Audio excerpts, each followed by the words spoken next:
लेकर आया हूं क्लास 12 केमिस्ट्री का एक वायरल पेपर। देखिए स्टूडेंट, जितने भी स्टूडेंट हमारे 7 मार्च को केमिस्ट्री का पेपर देने वाले हैं उनके लिए ये वीडियो बहुत ही ज्यादा इंपॉर्टेंट है।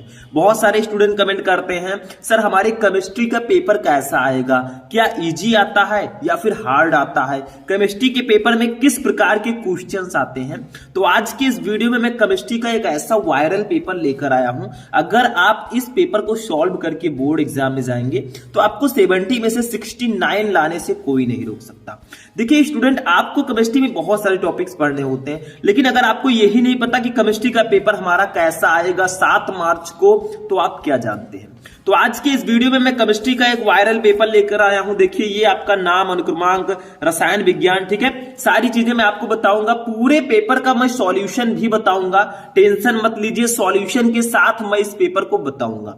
तो इस पेपर को देखने से आपका कई बेनिफिट होगा। सबसे पहले आप ये जान जाएंगे कि 7 मार्च को केमिस्ट्री का पेपर कैसा आएगा। दूसरा, केमिस्ट्री का पेपर हार्ड आता है या इजी आता है। तीसरा, किस चैप्टर से केमिस्ट्री के पेपर में ज्यादातर क्वेश्चंस आते हैं। सारे डाउट्स इस वीडियो में आज आपके क्लियर होने वाले हैं। इसके लिए आपको करना क्या है, इस वीडियो को शुरू से लेकर लास्ट तक देखना है, बिल्कुल भी कट नहीं करना है और ना ही फॉरवर्ड करके देखना है, आपको लास्ट तक स्टेप बाय स्टेप देखना होगा। देखिए सबसे पहले आपको यहाँ पे पेपर मिलेगा तो नाम, अनुक्रमांक तो आपको डालना ही होगा। रसायन विज्ञान यहाँ पे पेपर कोड लिखा रहेगा। समय आपके पास 3 घंटे 15 मिनट रहेगा, वो तो क्लियर है, 3 घंटे 15 मिनट ही टाइम होता है हमारे पास। पूर्णांक आपका 70 नंबर का रहेगा, ठीक है, 7 मार्च वाले स्टूडेंट। अब देखिए कुछ नोट आपको दिए जाएंगे। प्रारंभ के 15 मिनट परीक्षार्थियों को प्रश्न पत्र पढ़ने के लिए हैं। सीधा सीधा लिखा है कि 15 मिनट आपको क्वेश्चन पेपर को पढ़ना है। दूसरी चीज, निर्देश, सभी प्रश्न अनिवार्य है, प्रत्येक प्रश्न के निर्धारित अंक उसके समक्ष दिए गए हैं, ठीक है, यानी कि सारे प्रश्न आपको करने हैं। मैं पेपर को सॉल्यूशन के साथ बताने वाला हूं, ठीक। दूसरा देखिए, गणनात्मक प्रश्नों में गणना के समस्त पद लिखिए, यानी कि जहां पे आपको कैलकुलेशन करना है वहां पे कैलकुलेशन के सारे पद लिखने हैं। और तीसरा, प्रश्नों के प्रासंगिक उत्तर दीजिए। और चौथा है, जहां आवश्यक हो रासायनिक समीकरण भी दीजिए। भैया आप केमिस्ट्री पढ़ रहे हैं तो इसमें केमिकल रिएक्शन तो आपको देना ही होगा, ठीक है। तो चलिए स्टार्ट करते हैं पेपर को। इस वीडियो को आप लोग लाइक कीजिएगा, चैनल पर नए चैनल को सब्सक्राइब कर लीजिएगा, ताकि ऐसे ही मैं आपको और वीडियो प्रोवाइड करवा सकूं। सबसे पहला क्वेश्चन जो होगा, इसमें ऑब्जेक्टिव क्वेश्चन रहेंगे भैया, 6 क्वेश्चन रहेंगे, एक नंबर के 6 नंबर आपको मिलेंगे। सबसे पहले देखिए, इस प्रश्न पत्र के प्रत्येक खंड में 4 विकल्प दिए गए हैं, सही विकल्प चुनकर उसे अपनी उत्तर पुस्तिका में लिखिए। का वाला क्वेश्चन देखिए, वेग स्थिरांक ताप बढ़ाने पर। देखिए मैंने आपको केमिस्ट्री के जो ऑब्जेक्टिव क्वेश्चंस बताए थे उन्हीं में से ये सारे क्वेश्चन आए हैं, आप देख सकते हैं नीचे तक। तो अगर आप लोगों ने वो वाला वीडियो नहीं देखा है, देख लो सर्च करके, class 12 chemistry important objective question Shubham lecturer. पूरे चैप्टर के ऑब्जेक्टिव क्वेश्चन को मैंने एक ही वीडियो में बताया, उसको देख लोगे, ये 6 नंबर आपके हाथ में होगा। तो सर्च कर लो यूट्यूब पर, देख लो। देखिए क्या है, वेग स्थिरांक ताप बढ़ाने पर। फर्स्ट है बढ़ेगा, सेकंड है घटेगा, थर्ड है अपरिवर्तित रहेगा, फोर्थ है इनमें से कोई नहीं। तो अगर आप लोग वेग टेम्परेचर को बढ़ाते हैं तो वेग स्थिरांक भी बढ़ता है, ये ध्यान रखिएगा। मतलब टेम्परेचर जो है वो वेग स्थिरांक के समानुपाती होता है। टेम्परेचर बढ़ाएंगे वेग स्थिरांक बढ़ेगा, टेम्परेचर घटाएंगे वेग स्थिरांक घटेगा, बस काम खत्म। खा वाला देखिए, निम्नलिखित में से किसके विलयन का अणुसंख्य गुणधर्म नहीं है। इनमें से कौन सा है जो विलयन का अणुसंख्य गुण नहीं है। विलयन चैप्टर आपने पढ़ा होगा, बताइए कौन सा नहीं है। फर्स्ट है वाष्प दाब अवनमन, सेकंड है हिमांक अवनमन, थर्ड है पृष्ठ तनाव, फोर्थ है परासरण दाब। तो आपने विलयन चैप्टर में वाष्प दाब अवनमन पढ़ा होगा, हिमांक में अवनमन भी पढ़ा है, परासरण दाब भी आपने पढ़ा, पृष्ठ तनाव नहीं पढ़ा है ना, सरफेस टेंशन। ये अणुसंख्य गुणधर्म नहीं है, और अणुसंख्य गुणधर्म ही नहीं है तो आप क्यों पढ़ेंगे इसको, हमारे सिलेबस में ही नहीं है। तो ये थर्ड वाला ऑप्शन राइट होगा। गा देखिए, तनुता बढ़ाने पर विशिष्ट चालकता। अगर आप लोग किसी विलयन की तनुता बढ़ाते हैं तो उसकी विशिष्ट चालकता कप्पा, विशिष्ट चालकता को कप्पा से डिनोट करते हैं। विशिष्ट प्रतिरोध की व्युत्क्रम को विशिष्ट चालकता कहते हैं, कप्पा = 1/ρ। तो अगर आप लोग तनुता बढ़ाएंगे, मतलब कोई सॉल्यूशन है उसमें विलेय की मात्रा पहले ज्यादा थी, विलायक की मात्रा भी थी, ठीक है, तो उसमें विलेय ज्यादा था तो वो सांद्र था। अब आपने उसमें विलायक और डाल दिया विलेय उतना ही है भैया, तो वो क्या होगा, तनु हो जाएगा। तो अगर आप किसी विलयन की तनुता बढ़ाएंगे तो विशिष्ट चालकता पर क्या प्रभाव पड़ेगा? फर्स्ट है बढ़ती है, सेकेंड है घटती है, थर्ड है स्थिर रहती है, फोर्थ है इनमें से कोई नहीं, तो घटेगी। अगर तनुता को बढ़ाएंगे विशिष्ट चालकता स्पेसिफिक कंडक्टेंस जो है वो डिक्रीज होगी। घा देखिए निम्नलिखित में से कौन सा अणुसंख्य गुणधर्म है? ऊपर था कि कौन सा नहीं है, इसमें पूछा जरा कौन सा है। फर्स्ट है पृष्ठ तनाव, ये तो नहीं है, हमने नहीं पढ़ा। सेकंड है श्यानता, ये भी नहीं है। थर्ड है परासरण दाब, यही है। परासरण दाब आपने फर्स्ट चैप्टर में पढ़ा होगा, बाकी तीनों नहीं है अणुसंख्य गुण। ठीक है, अंगा नंबर देखिए, ईडीटीए इस धनायन से संयोग कर बनाता है, यानी कि ईडीटीए किस धनायन से संयोग करके बनाता है? फर्स्ट है कीलेट, सेकंड है क्लाथेरेट, थर्ड है समानुपाती यौगिक, फोर्थ है बहुलक।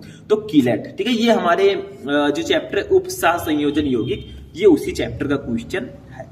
4 नंबर देखिए, कार्बिलेमीन अवक्रिया में बनता है, बताइए कार्बिलेमीन अवक्रिया में क्या बनेगा? फर्स्ट है साइनाइड, सेकंड है आइसोसाइनाइड, थर्ड है साइनेट, चौथा है आइसोसाइनेट। तो आइसोसाइनाइड बनेगा भैया। कार्बिलेमीन अवक्रिया में आइसोसाइनाइड बनता है, जैसे एथिल आइसोसाइनाइड हमने बनाया था कार्बिलेमीन रिएक्शन में। अब आप लोग कहेंगे सर ये कार्बिलेमीन अवक्रिया, उड्स अवक्रिया, उड्स फिटिंग अवक्रिया, कैनिजारो अवक्रिया, कितने सारे रिएक्शन है, कैसे पढ़ेंगे? मैंने केमिस्ट्री के ऑल नेम्ड रिएक्शन, जैसे आपका जो नेम्ड वाली रिएक्शंस है, उड्स अवक्रिया, उड्स फिटिंग अवक्रिया, कैनिजारो अवक्रिया, कार्बिलेमीन अवक्रिया, स्मिथ अवक्रिया, बहुत सारे रिएक्शन है, सारे नेम्ड रिएक्शन को एक ही वीडियो में बता रखा है। ठीक है, आप लोग सर्च करेंगे class 12 chemistry important reaction Shubham lecture, वो वीडियो मिल जाएगा। 1 से 1.5 घंटे का लेकिन वो वीडियो है, 1 घंटे का लगभग, उसको देख लोगे ये सारे रिएक्शन कंप्लीट हो जाएंगे। सिर्फ आपके अंदर वो आग होनी चाहिए कि हाँ मुझे ये करके दिखाना है। एक बार ठान लिया तो समझ लीजिए वो आप करके आएंगे, क्योंकि कोई भी ऐसी चीज नहीं है जो आप नहीं कर सकते। Nothing is impossible in our life, कुछ भी हमारे जीवन में असंभव नहीं है। ठीक है, ध्यान रखिएगा, समझ में आया। दूसरा देखिए, 2-2 नंबर के क्वेश्चंस आते हैं भैया। इसमें जो है कुछ क्वेश्चंस है, मैंने बताया सॉल्यूशन के साथ बताऊंगा, तो सॉल्यूशन तो बताना ही है। का देखिए 2.25 ग्राम ग्लूकोज आणविक द्रव्यमान जिसका 180 है, मतलब अणुभार जो है इसका 180 दिया गया है। ध्यान से समझिएगा, ये क्वेश्चन इंपॉर्टेंट है। इसमें 2-2 नंबर के जो क्वेश्चन है कुछ नहीं है उसमें। देखिए, इसको 25 ग्राम जल में घोलने पर हिमांक में 0.93 डिग्री सेल्सियस की कमी होती है। जल के मोलल अवनमन स्थिरांक की गणना कीजिए। मतलब आप बताइए इसमें विलेय क्या है, विलायक क्या है? देखिए 2.25 ग्राम ग्लूकोज है और 25 ग्राम जल है, तो भैया जल 25 ग्राम है, ग्लूकोज 2.25 ग्राम है, यानी कि 2 ग्राम से थोड़ा ज्यादा। तो इसमें जो ग्लूकोज है इसकी मात्रा कम है, तो ये विलेय होगा। जो 25 ग्राम जल है ये विलायक होगा, क्योंकि विलयन में जिसकी मात्रा कम होती है वो विलेय होता है, जिसकी मात्रा ज्यादा होती है वो विलायक होता है। और विलेय और विलायक मिलकर विलयन का निर्माण करते हैं। इसको हम सॉल्व करेंगे भाई, क्योंकि मैंने बताया इसको सॉल्व करेंगे कैसे, ध्यान से समझिएगा। देखिए न्यूमेरिकल काफी ज्यादा इंपॉर्टेंट है। देखिए 2.25 ग्राम ग्लूकोज है भैया, ये विलेय का भार दिया गया, इसको हम लोग W से डिनोट करते हैं, स्मॉल w लिखिएगा। ये हमें दिया गया है 2.25 ग्राम। देखिए हमें कुछ नहीं करना है, इसमें सिर्फ वैल्यू रख देना है। आणविक द्रव्यमान, विलेय का अणुभार भी दिया गया है, m कितना है 180, ठीक है। उसके बाद में हमें विलायक का भी भार दिया गया है कैपिटल W, ये दिया गया है 25 ग्राम। अब देखिए इसको घोलने पर हिमांक में 0.93 डिग्री सेल्सियस की कमी आती है। ये हिमांक का अवनमन हमें दिया गया है, मतलब हिमांक में कमी, इसको हम लोग डिनोट करते हैं डेल्टा TF से, और इसकी वैल्यू है स्टूडेंट 0.93 डिग्री सेल्सियस। ठीक है, इतना है इसकी वैल्यू। अब देखिए जल के मोलल अवनमन स्थिरांक की गणना करनी है, यानी कि आपको गणना करनी है KF की। चलिए स्टूडेंट हम फॉर्मूला लगा देते हैं। इसका फॉर्मूला होता है, देखिए KF इक्वल टू होता है स्टूडेंट, फॉर्मूला है आपका, देखिए M into delta TF into capital W अपान 1000 इंटू स्मॉल w। ठीक है, ये होता है मोलल अवनमन स्थिरांक का फॉर्मूला। ठीक, बस इसी पे वैल्यू को रख देंगे तो हमारा KF इक्वल टू हमारा आएगा। देखो ध्यान से समझना, ये M क्या है, M की वैल्यू 180 दी गई है, ऊपर देखो कुछ नहीं है इसमें, 180 है। डेल्टा TF की वैल्यू 0.93 है, इसको रख देते हैं। कैपिटल W की वैल्यू ऊपर देखिए 25 ग्राम है, इसको 25 लिख देंगे। ठीक है, अपान 1000 भैया 1000 ही रहेगा, 1000, ठीक है। और ये स्मॉल w की वैल्यू 2.25 है, 2.25 है, बस हो गया। इसी को सॉल्व कर लो, काम खत्म। इसमें क्या था देखो, सॉल्यूशन के साथ मैं बता रहा हूं भाई, ऐसा पेपर आपको कोई नहीं बताएगा, ट्रस्टेबल, ठीक है। देखिए 180 का 0.93 और 25 से गुणा करेंगे। देखिए मल्टीप्लाई आपको तो करना ही होगा। क्या एग्जाम में भी मैं आऊंगा मल्टीप्लाई करवाने? नहीं, वहां पे तो आप खुद करना होगा। देखिए 2.25 है, ये 1000 है। देखिए ये 2 अंक के इधर दशमलव लगा है, तो ये इससे एडजस्ट होगा, तो कितना आएगा? ये 2250 आएगा। आप करके देख लीजिए। देखिए सिंपल सा है, ये 2 जीरो इसमें एडजस्ट हो गया, 1 जीरो पीछे लग गया, काम खत्म। गुणा करेंगे इतना ही आएगा। इतना बेसिक कॉन्सेप्ट, इतना माइंडसेट आपका है। इसको जब आप डिवाइड करेंगे 1.86 आएगा। तो फाइनली हमारा आंसर आया 1.86 केल्विन किलोग्राम मोल इनवर्स, या प्रति मोल भी लिख सकते हैं। देखिए मोल इनवर्स, ये आपका आंसर हो जाएगा। यही हो जाएगा मोलल और नमन स्थिरांक की value Kf = 1.86 kelvin kilogram mole inverse. यही हमारा आंसर होगा, बस हो गया। तो हमें सब कुछ दिया गया था, क्यों हम एक फॉर्मूले के कारण अगर हम इसको ना सॉल्व कर पाए तो बेकार है। तो फॉर्मूला भी आपके केमिस्ट्री में 2 ही चैप्टर हैं जिनमें न्यूमेरिकल आते हैं, 3 चैप्टर, एक आपका विलयन, एक रासायनिक बलगतिकी और विद्युत रसायन में से कभी कभी न्यूमेरिकल आते हैं, बस। बाकी सब थ्योरेटिकल है, रिएक्शन है सब में, ठीक है। तो इसको पढ़ लीजिए, क्या है। नेक्स्ट देखते हैं, टाइम वेस्ट नहीं करेंगे। ये 2 नंबर हमने और क्लियर करा दिया भाई आपका। बहुत सारे स्टूडेंट कहते हैं सर पेपर हार्ड आता है या सरल या इजी, तो आप खुद ही देख लीजिए कितना हार्ड आता है। कुछ नहीं है, हाँ ये है कि हिंदी और इंग्लिश से थोड़ा सा टफ होता है, हिंदी इंग्लिश से मैं कंपैरिजन कर रहा हूं, लेकिन इतना भी नहीं आता कि आप लोग ना कर पाए। आप लोगों को अभी से तैयारी अच्छे से करनी है, आप सब कुछ कर सकते हैं, कुछ भी नहीं ऐसा है जो आप नहीं कर सकते, ठीक है। दूसरा देखिए, एक सेल में निम्नलिखित अभिक्रिया होती है 2Fe3+ aqua plus 2I minus AQ 2Fe2 plus AQ plus I2S। इस सेल का 298 केल्विन ताप पर E0 सेल 0.236 वोल्ट है, ठीक है। सेल अभिक्रिया की मानक गिब्स ऊर्जा ज्ञात कीजिए। ये आपकी विद्युत रसायन चैप्टर का क्वेश्चन है, ये भी काफी ज्यादा इंपॉर्टेंट है। अगर आप लोग कहेंगे तो इसका भी सॉल्यूशन मैं आगे बता दूंगा, मतलब पूरे पेपर का, ठीक है। इसमें से जो जो क्वेश्चन आपको एकदम से हमको पता है, यानी कि आपको पता है, ठीक है, जो मुझे लगता है कि हाँ आप जानते होंगे या फिर हो सकता है कि उसको पढ़े हो, वो सारे क्वेश्चन इसमें आप ढूंढिए कौन कौन सा हम पढ़ चुके हैं। जैसे देखिए कितना सिंपल क्वेश्चन, तनु विलयन किसे कहते हैं? तो आप लिख दीजिए ऐसा विलयन जिसमें विलेय की मात्रा बहुत कम हो, ठीक है, उसी को हम तनु विलयन कहते हैं। जैसे एक होता है सांद्र विलयन, एक तनु विलयन। तनु विलयन का मतलब हम जैसे अपनी भाषा में पतला बोलते हैं। जैसे आपने क्या किया, चीनी और पानी को घोल दिया, अब आपने चीनी ज्यादा डाल दी, विलेय ज्यादा डाल दिया, पानी थोड़ा उससे ज्यादा डाला तो शरबत गाढ़ा रहेगा, उसको सांद्र बोलेंगे। और अगर आपने उसी शरबत में और पानी डाल दिया तो शरबत जो है वो पतला हो जाएगा, ठीक है, तो उसी को हम तनु बोलते हैं। मतलब जिसमें विलेय की मात्रा कम होगी वो तनु विलयन होगा, और विलायक की मात्रा ज्यादा होगी, और जिसमें विलायक की मात्रा कम होगी, विलेय ज्यादा होगा, वो सांद्र होगा, ठीक है। समझ में आया? जितनी ज्यादा आप विलेय की मात्रा बढ़ाएंगे विलयन उतना ज्यादा सांद्र होता जाएगा। देखिए भैया, मोलर चालकता की परिभाषा का सूत्र लिखिए। कितना इजी है, कितनी बार मैं आपको बता चुका हूं, नहीं जानते हो तो गलती आपकी है। देखिए मोलर चालकता को हम लोग डिनोट करते हैं लैम्डा एम से।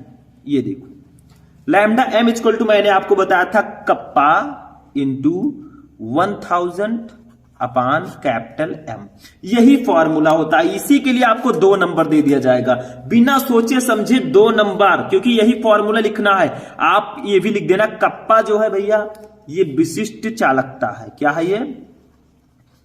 विशिष्ट चालकता, स्पेसिफिक कंडक्टेंस जिसको हम बोलते हैं। और कैपिटल एम जो है ये है स्टूडेंट मोलरता, मोलैरिटी जिसको बोलते हैं। बस हो गया, यही फॉर्मूला लिखने से आपका 2 नंबर कंप्लीट। तो ये सारी चीजें मैं आपको ऑलरेडी पढ़ा चुका हूं, नहीं पढ़े तो गलती आपकी, पढ़ लीजिए, समय है भी आपके पास। तीसरे का देखिए, संक्रमण तत्वों की 4 विशेषताएं लिखिए। ये भी मैंने आपको बताया संक्रमण तत्व क्या होता है, हमारे ये D and F block elements का क्वेश्चन है, ठीक है। तो इसकी 4 विशेषताएं काफी ज्यादा इंपॉर्टेंट है। नेक्स्ट क्वेश्चन देखिए, ये भी हमारे 2-2 नंबर के क्वेश्चन रहेंगे। अब देखिए स्टूडेंट थर्ड में जो हमारा क्वेश्चन है खा, एक दंती लिगेंड क्या है, उदाहरण से समझाइए। उपसह संयोजक यौगिक चैप्टर का क्वेश्चन लिख दीजिए। वे लिगेंड जिनके पास केवल एक इलेक्ट्रॉन युग्म दाता परमाणु होता है और इसी कारण वे केंद्रीय धातु आयन से केवल एक ही और समन्वय कर एक उपसह संयोजी बंध का निर्माण करते हैं, एक दंती लिगेंड कहलाते हैं। बस हो गया, यही लिखना है आपको। उदाहरण द्वारा समझाइए तो आपको उदाहरण दे देना, जैसे F- Cl- NH3H2O, ठीक है, NO+, ये सब एक दंती लिगेंड है। बस हो गया, मैं आपको बोल रहा हूं, आपको लिखना है, सिर्फ सुनने से कुछ नहीं होगा।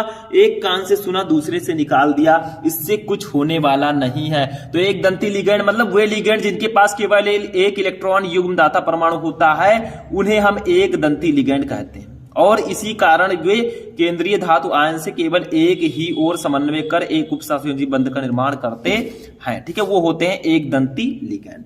इसी में देखिए हमारा गा वाला क्वेश्चन है, हाइलोफॉर्म अपक्रिया को रासायनिक समीकरण देते हुए समझाइए। मैंने आपको बताया जो केमिस्ट्री के इंपॉर्टेंट रिएक्शन का मैंने वीडियो अपलोड किया है, नेम्ड रिएक्शन का, उसमें मैंने हाइलोफॉर्म अपक्रिया को पूरी तरह से बता दिया है, उसको देख लीजिए, काम खत्म, ठीक है। घा देखिए, मेथिलिट स्पिरिट पर टिप्पणी कीजिए। अल्कोहल, फिनॉल एवं ईथर चैप्टर में आपने पढ़ा होगा। मेथिलीकृत स्पिरिट इसको क्या बोलते हैं, इसको ये होता क्या है, इसको भी जान लीजिए थोड़ा सा। देखिए परिशोधित स्पिरिट एक महत्वपूर्ण यौगिक है, मतलब जो मेथिलीकृत स्पिरिट है ये एक महत्वपूर्ण यौगिक है जिसका प्रयोग विभिन्न उद्योगों में विलायक आदि के रूप में किया जाता है, मतलब इसका उपयोग हम विलायक आदि के रूप में करते हैं, ठीक है। नशे के लिए एथिल अल्कोहल अर्थात परिशोधित अल्कोहल को प्रतिबंधित करने के लिए 5% से 10% मेथिल अल्कोहल, 0.5% पिरीडीन तथा 0.5% रबड़ जैसे विषैले दुर्गंधयुक्त पदार्थ मिला दिए जाते हैं, ठीक है। अतः मेथिलीकृत स्पिरिट मेथिल अल्कोहल पिरीमिडीन तथा रबड़ आसुत का मिश्रण है। मतलब जो मेथिलेट स्पिरिट है ये आपके ethyl alcohol, methyl alcohol, pyridine और रबड़ आदि का मिश्रण है, उसी को हम मेथिलेट स्पिरिट बोलते हैं। फिर 2 नंबर क्लियर। ऐसे ऐसे आपको सॉल्व करते हुए इस पेपर को चलना है। मैंने बताया आपको पेपर में कुछ नहीं है, सिर्फ आपको अपना माइंडसेट बदलना है कि हाँ बहुत लोग सोचते हैं सर केमिस्ट्री के पेपर हार्ड आता है, कुछ हार्ड नहीं होता। अगर आपने तैयारी अच्छे से की है, खुद पर भरोसा रखिए, क्योंकि ना तो कोई और आपका पेपर देने आएगा ना कुछ, आपको खुद पर भरोसा रखना है। जो मैं बता रहा हूं ये सारी क्वेश्चंस इंपॉर्टेंट है, जो मैं क्वेश्चंस आपको प्रोवाइड करता हूं उसको पढ़ते रहिए। देखिए अब 4 का आता है, यहां से 3-3 नंबर के क्वेश्चन आएंगे, लघु उत्तरीय प्रश्न। लैंथेनाइड आकुंचन पर संक्षिप्त टिप्पणी लिखिए, उदाहरण सहित समझाइए। ये हमारे D&F ब्लॉक चैप्टर का क्वेश्चन है, बहुत इंपॉर्टेंट है लैंथेनाइड आकुंचन। फिर देखिए नेम्ड रिएक्शन फिर आ गया, मतलब हमारे केमिस्ट्री में नेम्ड रिएक्शन बहुत सारी हैं, इसीलिए मैं कहता हूं नेम्ड रिएक्शन जरूर पढ़ लीजिए, ठीक है। वुड्स फिटिंग अपक्रिया का वर्णन कीजिए, रासायनिक समीकरण भी लिखिए, डाइक्लोरोमेथेन के उपयोग लिखिए, 3 नंबर। मतलब आपको वुड्स फिटिंग अपक्रिया के बारे में बताना है, तो उसी रिएक्शन वाले वीडियो में मैंने आपको बता रखा है, उसका लिंक भी मैं डिस्क्रिप्शन में दे दूंगा, वहां से आप देख सकते हैं, ठीक है, आपके सुविधा। गा देखिए हाफ माइन ब्रोमेमाइड अपक्रिया द्वारा एथिल अल्कोहल बनाने का रासायनिक समीकरण देखिए, ये भी रिएक्शन मैंने उसमें पढ़ाया है। मतलब जितने नेम्ड रिएक्शन है सबको मैंने पढ़ा दिया है एक ही वीडियो में। एथिलेमीन की नाइट्रस अम्ल तथा मेथिल मैग्नीशियम आयोडाइड के साथ होने वाली अपक्रियाओं का रासायनिक समीकरण दीजिए, लिखिए, 3 नंबर ये भी कंप्लीट। घा देखिए प्रथम कोटि की अपक्रिया के 4 प्रमुख अभिलक्षण लिखिए। प्रथम कोटि की अपक्रिया क्या होती है, ठीक है, वो अपक्रिया जिसमें अभिक्रिया का वेग अभिकारक के प्रथम घात की सांद्रता के अनुक्रमानुपाती होता है, प्रथम कोटि की अपक्रिया कहलाती है। हो गया, ऐसे ऐसे आपको सिर्फ लिखना है, कुछ नहीं है, 3-3 नंबर वाले क्वेश्चन। फिर आते हैं अब हम 4 नंबर वाले पे। मैं कहता रहता हूं विलयन चैप्टर और जो आपका रासायनिक बलगतकी चैप्टर है इसके न्यूमेरिकल्स को पढ़ लीजिए, क्योंकि आएंगे तो आएंगे। देखिए अपक्रिया की कोटि का अर्थ उदाहरण सहित स्पष्ट कीजिए। अभिक्रिया की कोटि क्या होती है, ठीक है, मतलब ऐसे अभिकारक अभिक्रिया में भाग लेने वाले ऐसे अभिकारक जिनकी सांद्रता अभिक्रिया होते समय जिनकी सांद्रता में परिवर्तन होता है, उसकी सांद्रता को ही अपक्रिया की कोटि कहते हैं। एक प्रथम कोटि की अपक्रिया का अर्धायुकाल 60 मिनट है। कितने समय में अपक्रिया 90% पूर्ण हो जाएगी? फॉर्मूला लगा दीजिए। कौन सा फॉर्मूला लगाएंगे बताइए आप लोग। फॉर्मूला मैंने आपको बताया था इसमें K इक्वल टू, देखिए ध्यान से समझिएगा ये formula 2.303 upon T log A upon A minus x, ये लो फॉर्मूला हो गया। यही फॉर्मूला आपका लगेगा भैया, इसी से आप निकालेंगे। और ये न्यूमेरिकल मैं आपको बता चुका हूं, सर्च करो रासायनिक बलखत की chapter numerical Shubham lecturer video मिल जाएगा, तुरंत आ जाएगा आपके पास, सारी सुविधा है आपके पास पढ़ने की, ठीक है, कुछ करने की, टॉपर बनने की। अब आपके ऊपर है कैसे यूज करें, खा देखिए। एथेनॉल के अम्लीय निर्जलन से एथीन प्राप्त करने की क्रिया विधि लिखिए, ये आपके एथिल अल्कोहल चैप्टर का क्वेश्चन। गाह उप सहसंयोजक यौगिकों में ज्यामितीय समावयता को उदाहरण सहित समझाइए। निम्न यौगिकों के आईपीएसी नाम लिखिए, K3Cr C2O5 का होल थ्राइस, CONH3 का 5CO3Cl, ठीक है, इसका आपको आईपीएसी नेम लिखना। घा देखिए, एथेनेमीन को क्लोरोएथेन की अधिक तथा बेंजिलेमीन की क्लोरोफॉर्म से अभिक्रिया का समीकरण दीजिए, ठीक है, मतलब एमीन चैप्टर का। तो देखिए इसमें से क्या है, बहुत सारे स्टूडेंट कहेंगे सर इसमें ऑप्शन क्यों नहीं है, मतलब काखा काखा चार है, चारों करना है, करना पड़ता है, इसमें ऑप्शंस नहीं है। ऑप्शंस आपको मिलेंगे तो विस्तृत उत्तरीय प्रश्नों में मिलेंगे, और विस्तृत उत्तरीय प्रश्नों में आप लोग एक चीज याद रखिएगा, 2-3 चैप्टर हमारे हैं जिससे प्रयोगशाला विधियां, जैसे एथिल एल्कोहल फिनोल एवं ईथर का, एथिलेमीन का, हाइड्रोएल्केन तथा हाइड्रोएरिन, इसमें 1-2 आपकी प्रयोगशाला विधियां उनको पढ़ लेंगे, काम खत्म। क्योंकि पहले पी ब्लॉक के तत्व चैप्टर होता था जिसमें से आपके प्रयोगशाला विधि आती थी, अब उस चैप्टर को आपके सिलेबस से रिमूव किया गया, तो आपका जो विस्तृत उत्तरीय प्रश्न है और ज्यादा इजी हो गया। और विस्तृत उत्तरीय प्रश्न अगर देखा जाए तो आपके सेकेंड केमिस्ट्री, ऑर्गेनिक केमिस्ट्री से ही ज्यादातर आते हैं। जैसे देखो, डाई एथिल ईथर के विरचन की 2 प्रमुख विधियां लिखिए। ल्यूकास परीक्षण क्या है, इसका प्रयोग किस प्रकार के यौगिकों को पहचानने में किया जाता है, उदाहरण सहित लिखिए। पहले डाई एथिल ईथर कैसे बनाते हैं, C2H5O C2H5, इसको बोलते हैं डाई एथिल ईथर, ठीक है। मैंने आपको केमिस्ट्री के 2 विस्तृत उत्तरीय प्रश्न बताए थे जिसमें मैंने ये बताया था। ल्यूकास परीक्षण क्या है, ल्यूकास परीक्षण के द्वारा हम प्राइमरी अल्कोहल, सेकेंडरी अल्कोहल और टर्सरी अल्कोहल, जो प्राथमिक, द्वितीयक और तृतीयक अल्कोहल होते हैं, उनमें विभेद हम करते हैं, ठीक है, समझ में आया। इसका प्रयोग किस प्रकार के यौगिकों को पहचानने में किया जाता है, इसका प्रयोग एल्कोहलों को पहचानने में किया जाता है, उदाहरण सही लिखिए। हो गया काम, 5 नंबर कंप्लीट। नहीं पता है तो दूसरा देखिए, एथेनॉल बनाने की औद्योगिक विधि का निर्माण कीजिए तथा रासायनिक समीकरण भी लिखिए। एथेनॉल के 2 उपयोग लिखिए, एथेनॉल से मेथेनॉल परिवर्तन का रासायनिक समीकरण लिखिए। मतलब दोनों में से एक ही आपको करना है, दोनों एल्कोहल फिनॉल एवं ईथर चैप्टर के क्वेश्चन है, तो एल्कोहल फिनॉल एवं ईथर चैप्टर के विस्तृत उत्तरीय प्रश्नों को बिल्कुल मत छोड़िएगा। एथिल अल्कोहल बनाने की विधि, मेथिल अल्कोहल बनाने की विधि, डाई एथिल ईथर बनाने की विधि, इनको पढ़ लीजिएगा, ये काफी ज्यादा इंपॉर्टेंट क्वेश्चन है, ठीक। खा देखिए, अब रिएक्शंस आपके एग्जाम में आएंगे, कैसे प्राप्त करोगे, क्या होता है जब, आपके विस्तृत उत्तरीय प्रश्नों में ऐसे रिएक्शंस आते हैं।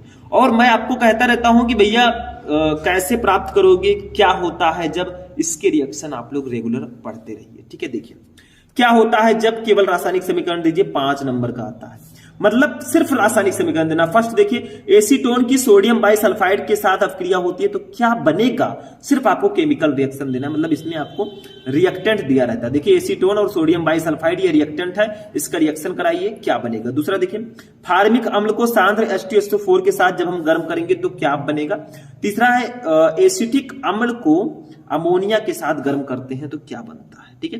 तो ये सारी चीजें हैं जो आपके लिए काफी ज्यादा इंपॉर्टेंट है। अब इसमें फॉर्मूला आपको पता होना चाहिए, जैसे एसीटोन का फॉर्मूला क्या होगा, फॉर्मिक अम्ल का फॉर्मूला HCOOH हो गया, एसिटिक अम्ल का फॉर्मूला C2H5COOH हो गया, ठीक है। तो देखिए इसका फॉर्मूला एसिटिक अम्ल का CH3COOH होता है, ठीक है, ये हो गया। अमोनिया का NH3 होता है। भाई फॉर्मूला जब तक पता होगा तब आप इसको अच्छे से और कर पाएंगे। तो 3 क्वेश्चन हो गए, 3 नंबर के 2 क्वेश्चन और इसमें रहेंगे। देखिए चौथा क्वेश्चन आपका है, एसिटैल्डिहाइड की टॉलन अपकर्मक के साथ अपक्रिया कराते हैं अथवा, ठीक है, बेंजेमाइड को जल की उपस्थिति में गर्म करते हैं। मतलब 5 क्वेश्चन रहेंगे, क्या होता है जबकि क्वेश्चन मैं आपको बता चुका हूं। आप लोग सर्च करेंगे क्या होता है जब, important question Shubham lecturer, sorry important reaction, तो आपको मिल जाएगा वीडियो, बहुत सारे क्वेश्चन बताए। अथवा देखिए, मान लीजिए वो आपको नहीं पता है तो अथवा लगा है भैया। मान लीजिए क्या होता है जब के समीकरण आप नहीं जानते तो कैसे प्राप्त करोगे वाला कर दीजिए, केवल रासायनिक समीकरण दीजिए 5 नंबर। जैसे फर्स्ट है ब्यूटेनॉल 1 से ब्यूटेनोइक अम्ल, कैसे प्राप्त करोगे, इसमें रिएक्टेंट भी दिया रहेगा और आपका प्रोडक्ट भी दिया रहेगा, सिर्फ आपको बीच में कैसा रिएक्शन होगा, कौन सा कैटालिसिस यूज किया जाएगा वो बताना है। दूसरा है एसिटल्डिहाइड से एसिटिक अम्ल, थर्ड है एसिटिक अम्ल से एथिल एसीटेट, फोर्थ है एसीटोन से तृतीयक ब्यूटिल अल्कोहल, कैसे बनाओगे आप, ठीक है। 5वां है 3 नाइट्रो ब्रोमोबेंजीन से M नाइट्रो बेंजोइक अम्ल, ये आपका है। 7वां क्वेश्चन देखिए देखिए आपके विस्तृत उत्तरीय प्रश्न जो होंगे 20 नंबर के आते हैं भैया, तो 4 क्वेश्चन आपको करने होंगे, मतलब दिया तो 8 रहेगा, एक क्वेश्चन के साथ एक फ्री, जो आप जानते हैं उसको कीजिए। डाई एथिल ईथर बनाने की प्रयोगशाला विधि का वर्णन कीजिए। देखिए यहाँ पे प्रयोगशाला विधि आपसे कहा जा रहा है, ठीक है। इससे पहले मतलब 2 विधि आपको सिर्फ बताना था, उसमें ल्यूकास परीक्षण मेन था। यहाँ पे डाई एथिल ईथर बनाने की प्रयोगशाला विधि का वर्णन कीजिए, इसके साथ H2O तथा HI की अभिक्रिया का समीकरण दीजिए। ये आपको पता है तो कीजिए, नहीं तो एक और है भैया, देखिए ये भी एल्कोहल फिनॉल एवं ईथर चैप्टर का है, इसीलिए एल्कोहल फिनॉल और ईथर चैप्टर बहुत इंपॉर्टेंट है। लकड़ी के भंजक आसवन से मेथेनॉल का निर्माण कैसे करेंगे, सभी अभिक्रियाओं को रासायनिक समीकरण से समझाइए। 5 नंबर कंप्लीट। मेथिल एल्कोहल कैसे बनाएंगे। लास्ट क्वेश्चन हमारा है खा नंबर, देखो एथिलमीन बनाने की प्रयोगशाला विधि का रासायनिक समीकरण लिखिए तथा निम्न की रासायनिक समीकरण समझाइए। कार्बिलेमीन अभिक्रिया, स्मेट अभिक्रिया, फिर नेम रिएक्शन आ गया। कार्बिलेमीन अभिक्रिया क्या है, स्मेट अभिक्रिया क्या है, ठीक है। देखिए समझ में आया। तो एथिलमीन C2H5NH2 ये एमीन चैप्टर का क्वेश्चन है। मैंने आपको पहले ही बताया कि alcohol phenol ether aldehyde ketone एवं कार्बोक्सिलिक अम्ल और एमीन, ये 3 ऐसे चैप्टर हैं जिनसे प्रयोगशाला विधियां पूछी जाती हैं, ठीक है। तो ये आपका हो गया, इसमें नेम्ड रिएक्शन भी है, ठीक है। अब देखिए नहीं पता है ये वाला तो अथवा लगा है। एथेनॉल बनाने की औद्योगिक विधि का वर्णन कीजिए तथा रासायनिक समीकरण भी लिखिए। एथेनॉल के 2 उपयोग, एथेनॉल से मेथेनॉल परिवर्तन कैसे करेंगे, ठीक है। तो ऐसे ऐसे क्वेश्चंस आते हैं, मतलब ये आपके सभी मोस्ट इंपोर्टेंट क्वेश्चंस हैं, ठीक है। तो ऐसे क्वेश्चंस आपके एग्जाम्स में आएंगे। देखिए मैंने आपको बताया विस्तृत उत्तरीय प्रश्नों में आपका alcohol phenol ether aldehyde ketone एवं कार्बोक्सिलिक अम्ल और एमीन, ये सारे चैप्टर काफी ज्यादा इंपॉर्टेंट है। इसमें आपको लग रहा होगा एथेनॉल वाला क्वेश्चन रिपीटेड है, तो इसकी जगह पर दूसरा क्वेश्चन आ जाएगा, ठीक है। तो हमारे फर्स्ट केमिस्ट्री से विस्तृत उत्तरीय प्रश्न आने के चांसेस कम होते हैं, 1-2 क्वेश्चन आ सकता है, क्योंकि जब तक पी ब्लॉक एलिमेंट चैप्टर था तब तक आता था, ठीक है। तो इस तरह से आपके पूरे केमिस्ट्री का पेपर भैया आएगा इस बार, यानी कि ऐसे ही आएगा आपके केमिस्ट्री का पेपर, ठीक है। आप लोग समझ गए होंगे पेपर आखिर कितने पानी में होता है, कितना हार्ड है, कितना इजी है। आप लोग कमेंट करके बताइएगा पेपर हार्ड आता है या इजी, ठीक है। आपकी मैं राय लेना चाहता हूं। तैयारी आपकी पूरी चल रही है, टेंशन मत लीजिए, बस हमारे साथ रहिए, हमारा सपोर्ट कीजिए, इस वीडियो को लाइक कीजिए, चैनल पर नए चैनल को सब्सक्राइब कीजिए। मिलेंगे नेक्स्ट वीडियो में नेक्स्ट टॉपिक के साथ, तब तक के लिए जय हिंद।